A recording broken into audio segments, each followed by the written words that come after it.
केवल खड़ी कर दी बिल्डिंग में। और कोरोना वायरस ने पूरी दुनिया में कोहराम मचा रखा है। लाखों लोगों की मौत इस वजह से हो चुकी है। तमाम देशों में इस बीमारी से निपटने के लिए वैक्सीन बनाई जा रही है। कई देश बना चुकने का दावा कर रहे हैं, लेकिन सोशल मीडिया पर कुछ अराजक तत्व ऐसे भी हैं जो इस वैक्सीन को लेकर तरह तरह की अफवाह फैला रहे हैं। इसकी मुस्लिम धर्मगुरुओं ने भी निंदा की है। एबीपी गंगा ऐसे किसी भी वायरल वीडियो की पुष्टि नहीं करता है, साथ ही ऐसी अफवाहों पर ध्यान नहीं देने की भी अपील करता है। ये जो वैक्सीन बनानी है ना, इसकी दवा, उसमें वो एक चिप डालना चाह रहे हैं, बहुत छोटी सी।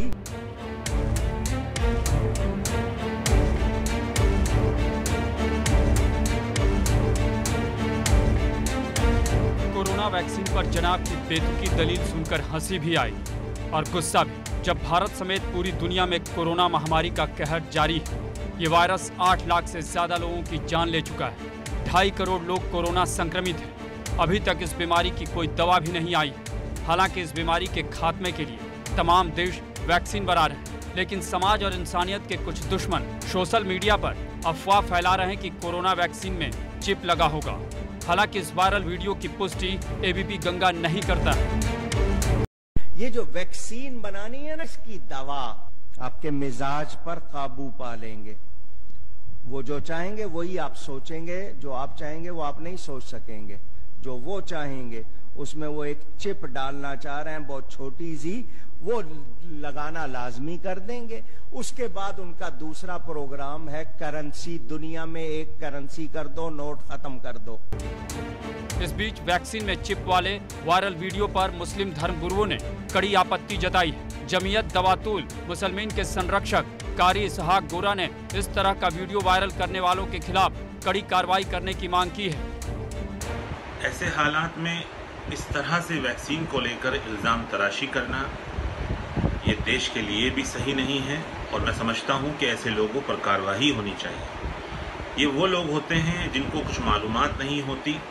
ये सिर्फ और सिर्फ सुस्ती शोहरत हासिल करने के लिए इस तरह के बयानात देते हैं जो लोगों के अंदर बेचैनी पैदा होती है और लोग परेशान कुन होते हैं। मैं समझता हूं ऐसे लोगों पर कार्रवाई होनी ज़रूरी है। बहरहाल सोशल मीडिया के जरिए लोगों के बीच अफवाह फैलाने की ये कोई पहली घटना नहीं है। ऐसे में अफवाह पर बिना सबूत और तथ्य के विश्वास न करें।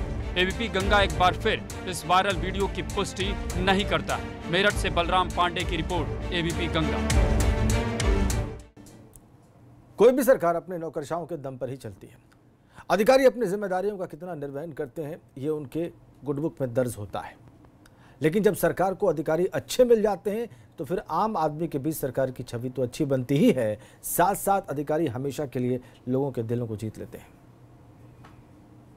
अभी एप्लीकेशन दिए, लेकर साइड में रख दिया, कोई सुन ही नहीं रहा। नहीं तो तुरंत एक्शन होता, उठाए जो हमें मार रहे, कम से कम उनके ऊपर तो एफआईआर हो। जब नौकरशाही की यह तस्वीर सामने आती है तो फरियादियों के दिलों में तसल्ली और न्याय मिलने की आस दोगुनी हो जाती है। आपके सामने यह तस्वीर बेशक बेहद साधारण लग रही होगी, लेकिन जब आपको पता लगेगा कि लाल टी शर्ट पहने बैठे इस शख्स के सामने जो 2 लोग बैठे हैं वो जिले के सबसे बड़े अधिकारी हैं, तो आपको भी हैरानी होगी। इनमें से एक है नोएडा के जिला अधिकारी सुहास एलवाई, तो दूसरे हैं जिला विकास अधिकारी यानी सीडीओ साहब। शायद ही इससे पहले किसी अधिकारी को यूं जमीन पर बैठकर फरियादी की फरियाद सुनते देखा गया होगा। अपने बच्चों के साथ दबंगों के खिलाफ धरने पर बैठा ये शख्स न्याय न मिलने पर आत्मदाह की धमकी दे रहा था। जब फरियादी की ये चेतावनी डीएम के कानों तक पहुंची तो खुद वहां पहुंचे और फरियादी के सामने जमीन पर ही बैठकर फरियाद सुनने लगे। पीड़ित के प्लॉट पर दबंग कब्जा करना चाहते थे, जिसका युवक ने विरोध किया तो बीते रविवार को दबंगों ने उसे पीट दिया। फरियाद लेकर जब पीड़ित थाने पहुंचा तो वहां से भी उसे भगा दिया गया। इसके बाद न्याय की आस में पीड़ित अपने बुजुर्ग पिता और बच्चों के साथ जिला अधिकारी के कार्यालय के सामने धरने पर बैठ गया और कार्रवाई की मांग करने लगा। कार्रवाई न करने के आरोप ग्रेटर नोएडा की सूरजपुर थाने की पुलिस पर लगे हैं। काफी देर तक धरने पर बैठे पीड़ित ने वहां से गुजर रहे हर शख्स को अपना दर्द बताने की कोशिश की, लेकिन जब उसकी बात किसी अधिकारी तक नहीं पहुंची तो उसने आत्मदाह की धमकी दे डाली। इस बात की जानकारी होने पर जिला अधिकारी सुहास एलवाई खुद मौके पर पहुंच गए। उनके साथ मुख्य विकास अधिकारी भी थे। दोनों अधिकारियों ने जमीन पर बैठकर पीड़ित की फरियाद सुनी और कार्रवाई का आश्वासन दिया। जब नौकरशाह जनता की सेवा इस तरह करते नजर आते हैं तो व्यवस्था के दुरुस्त होने और सुधरने की आस पूरी रहती है।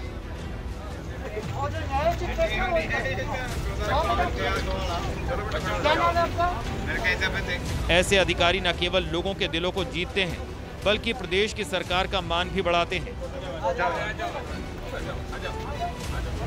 ग्रेटर नोएडा से एबीपी गंगा के लिए रविंद्र जयंत की रिपोर्ट।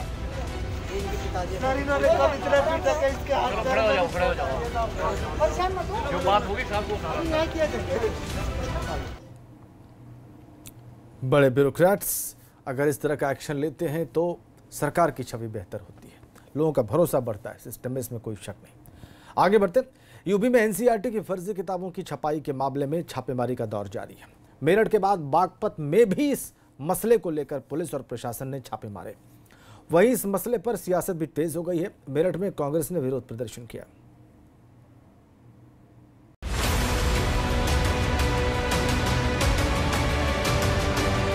उत्तर प्रदेश में फर्जी एनसीईआरटी की किताबों का मामला अब तूल पकड़ता जा रहा है।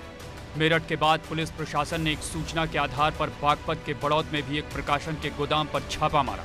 हालांकि बताया ये जा रहा है कि गोदाम में फर्जी किताबें तो नहीं मिली, लेकिन 6 किताबों की जांच को लेकर गोदाम मालिक को किताबों के बिल देने के निर्देश जरूर दिए गए हैं।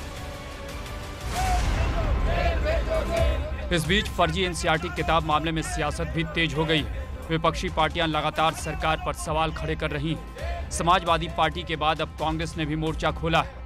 तख्ती और बैनर लिए मेरठ कांग्रेस के नेताओं और कार्यकर्ताओं ने कमिश्नर कार्यालय के बाहर विरोध प्रदर्शन किया।